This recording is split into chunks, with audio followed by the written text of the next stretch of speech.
Paano palitan ng password ng ating Google account? Kung nakasave po ito sa inyong mga phone settings or sa inyong Google, madali nyo po itong mapapalitan kahit po nakalimutan nyo yung dati nyong password sa inyong Gmail account. Open lang natin ang phone settings, scroll down, click Google. Click manage your Google account. Click natin ang security, scroll down, click password manager. Makikita nyo po dito yung mga applications na ginagamit nyo at andito rin po yung username at password. Limbawa yung Google, click natin ang Google. Makikita nyo po dito ang inyong username at password. Para makita nyo po yung password, click nyo po yung icon.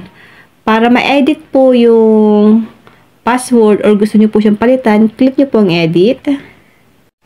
Naka-block po yung screen ng aking phone for privacy reason.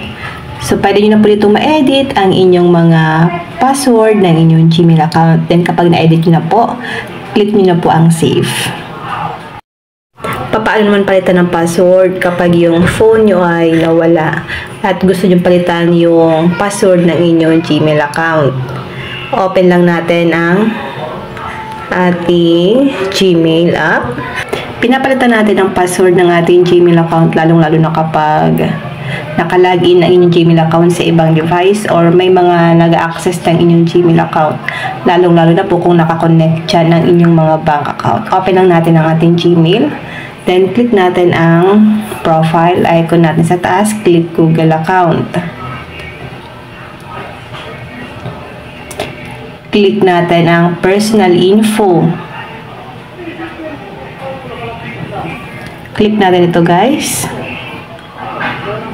Then, scroll down. Hanapin po natin ang password. Click natin ang password.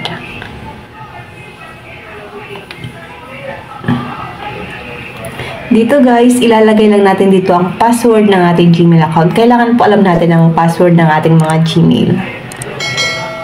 Lagay lang natin.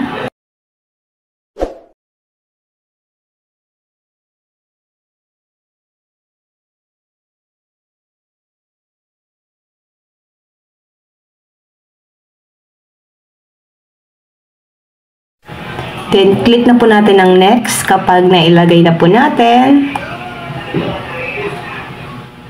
And dito, guys, ilalagay mo lang dito yung new password at confirm new password. Then, kapag okay na yan, click nyo po ang change password para mapalitan po ang password ng inyong mga Google account.